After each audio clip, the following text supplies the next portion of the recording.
News.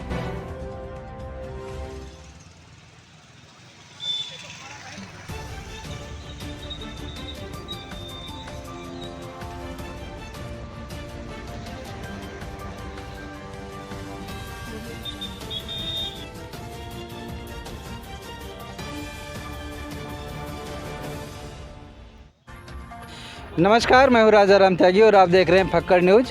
इस समय मैं जनपद सुल्तानपुर में हूँ और सुल्तानपुर शहर में जिला उद्योग केंद्र के बगल में आप देख सकते हैं, ये है पारिजात वृक्ष जो बहुत पुराना है और इसके बारे में हम आपको बताना चाहेंगे। एक हमारे साथ में पंडित जी हैं। आइए पंडित जी, क्या नाम है आपका? राम सुधाकर तिवारी।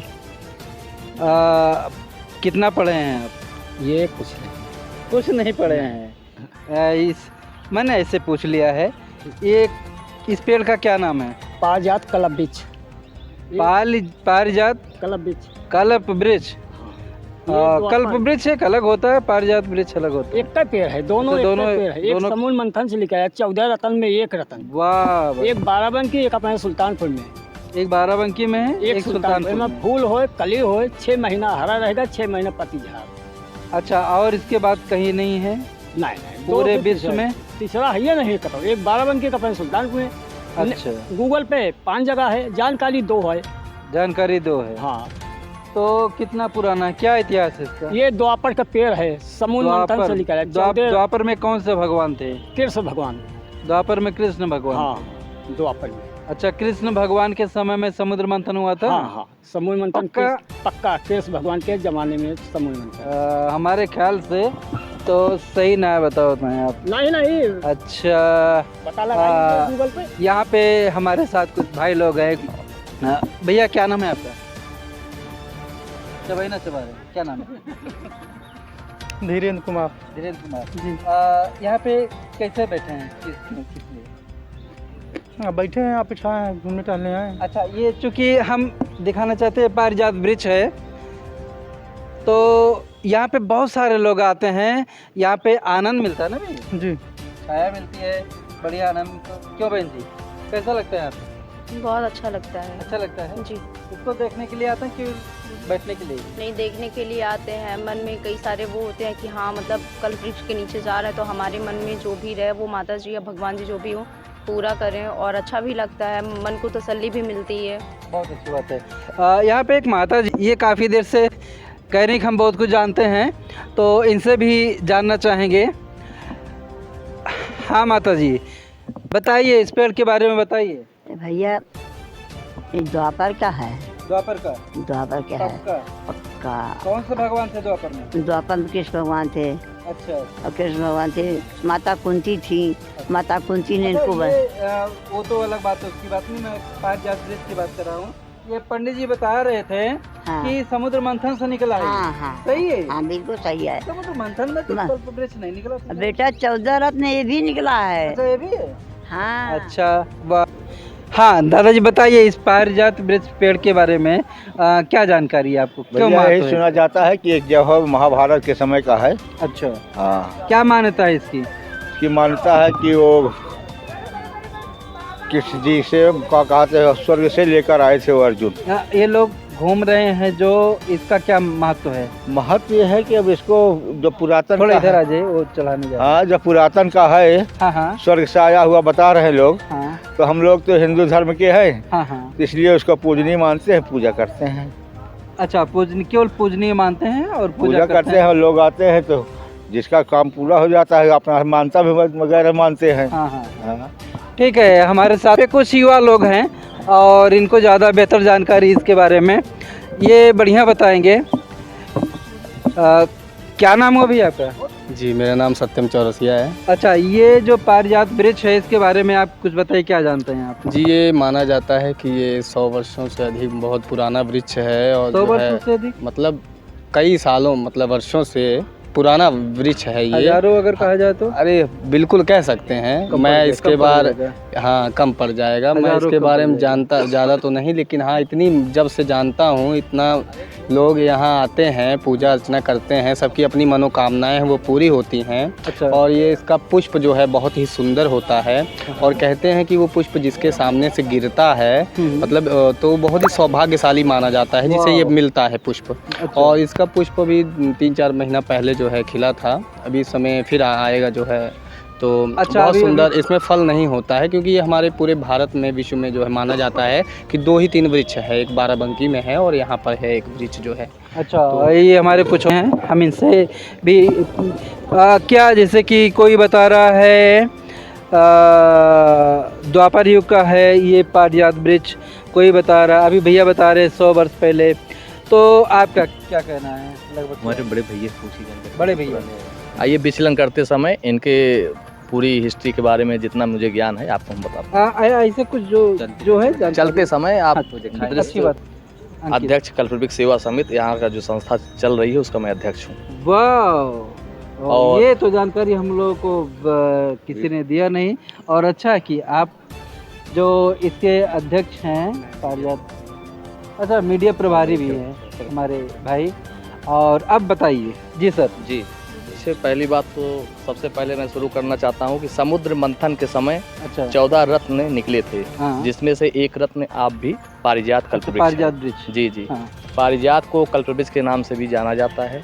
त्रेता युग में माता सीता आदि गंगा माँ गोमती के तट पर कुशभवनपुर की पावन धरती पर हाँ। वनवास के समय जब जा रही थी तो यहाँ स्नान करने के बाद एक रात ठहरी हुई थी। अच्छा, जी इस जगह पे। जी जी। हाँ, हाँ। और दुर्वासा नामक ऋषि मुनि परीक्षा लेने के लिए वो धरती पर आए। माता अच्छा। सीता से तरह तरह का पकवान व्यंजन खाने की इच्छा जाहिर की। चूँकि स्वर्ग का उनको फल खाना था, धरती पर कैसे, तो माता सीता ने हनुमान जी को याद किया और यही स्वर्ग लोक से वृक्ष को लेकर के वो धरती पर ले आए। अच्छा, कौन ऋषि जी की हनुमान जी? ऋषि जी के कहने पर, माता सीता के आवाहन पर ही अच्छा यह वृक्ष जो है धरती पर आए। अच्छा अच्छा। जी। द्वापर में भगवान श्री कृष्ण इंद्र जी से, देवराज इंद्र जी से मुलाकात करने के लिए जाते हैं और जब वो आते हैं तो उनको आते समय भेंट के रूप में इनके पुष्प को हाँ। देते थे। अच्छा, जी इनके पुष्प को? जी, पारिजात के पुष्प को, कल्पवृक्ष के पुष्प को देते थे और माता रुक्मणी उसको अपने केशों में लगाती थी। अच्छा। यह बात जो है मुनि नारद जी ने माता सद्भामा मैया से जाकर के बताई, तो माता सद्भामा को थोड़ा सा निराशा हुई कि मुझे लगता है मेरे प्रभु मुझे कम मानते हैं और माता रुक्मणी को ज़्यादा मानते हैं। माता रुक्मणी और माता सत्यभामा के बारे में बताइए, कौन है? ये भगवान श्री कृष्ण की पत्नियां हैं दोनों। जी। हाँ। और माता रुक्मणी मैया को ज़्यादा मानते हैं, मुझे कम मानते हैं। तो इसको ले करके माता सद्भामा मैया ने श्री कृष्ण से चर्चा ही कर दी। तो भगवान श्री कृष्ण ने कहा कि मतलब एक बड़ी लंबी कहानी है। जी जी, बहुत ही अच्छा। लंबी। तो माता सद्भामा मैया ने कहा कि आप उनको ज़्यादा मानते हैं इसलिए क्योंकि आप पारिजात का पुष्प जो है आप उनको भेंट करते हैं। तो श्री कृष्ण भगवान ने कहा कि बस इतनी सी ही। तो वो चले गए देवराज इंद्र जी के पास। उन्होंने पारिजात को लाने के लिए इच्छा जाहिर की कि माता सद्भामा मैया को हमें पारिजात का वृक्ष ही देना है, ना कि पुष्प।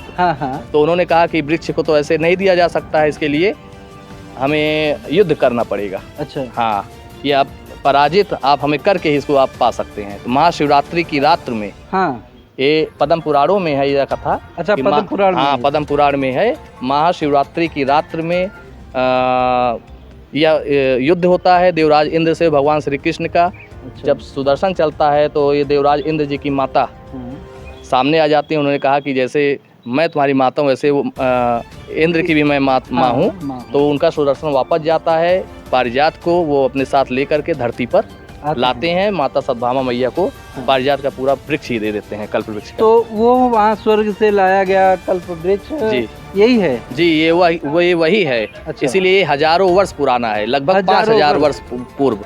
5000 वर्ष? जी जी। अच्छा, दूसरा जो बाराबंकी में है वो क्यों है, कैसे है? जो बाराबंकी में है वो माता कुंती अर्जुन जी माता कुंती के लिए ले आए थे। अच्छा जी, वहाँ अर्जुन जी वहाँ पे रहे? जी, चूँकि अयोध्या हमारे कुशभवनपुर से ज़्यादा बगल हुआ 65 किलोमीटर के रेंज में है। और वनवास का मार्ग ही यही था, प्रयागराज जाने का। तो इससे ये ज्ञात है कि ये रामायण कालीन वृक्ष है। रामायणकालीन वृक्ष। जी तो भगवान राम और भगवान कृष्ण तो एक समय के हैं नहीं जी, दोनों में कई मतलब एक युग का अंतर हर है। युग का अंत हुआ है। द्वापर जब आया हाँ तो ये तो स्वर्गलोक में चले गए ना, हाँ। तो फिर वहाँ से भगवान श्री कृष्ण ने ले आए द्वापर में। तो अभी आप कह रहे थे रामायण काल का है ये। रामायण कालीन माता सीता के आह्वान पर त्रेता युग में आए। अच्छा, जी, हर युग में आए हैं ये, हर युग में आए। हर युग में आए हैं। उसके बाद कलयुग में कैसे है? भगवान कल की अभी आगे उनका अवतरण होगा, फिर इस युग का तो उनके आने के पहले ही आया है? अभी कैसे? तक तो वही है, अभी तो कलयुग की शुरुआत तो होने ही जा रही है। तो बहुत ही रोचक कहानी है, बहुत इंटरेस्टिंग। इसका इतिहास भी बहुत बढ़िया है जी। और हमारे अध्यक्ष जी ने जो इसकी देखभाल करते हैं बढ़िया बताया। एक इसका बॉटनिकल नेम भी साइंटिस्टों द्वारा हमें प्राप्त हुआ है, एडेंस सोनिया डिजिटेटा। अच्छा, ये बॉटनिकल नेम नेम जी है। जी, बॉटनिकल नेम है। बायोलॉजी जी, बायोलॉजी से तो बॉटनी जो बायोलॉजी में आता है। और यहाँ तो पर बॉटनी। प्रत्येक एकादशी को चूंकि भगवान विष्णु के द्वारा इनका प्राकट्य हुआ है, हाँ। तो उसी के लिए यहाँ पर प्रत्येक एकादशी को महाआरती का भव्य आयोजन होता है। तो इस तरह से आप देख रहे हैं बहुत ही हजारों साल युगों में अवतरित ये पारिजात वृक्ष की कहानी। कैसा लगा आप कमेंट करके ज़रूर बताइएगा, और चैनल पर नए हैं तो सब्सक्राइब कीजिएगा। धन्यवाद।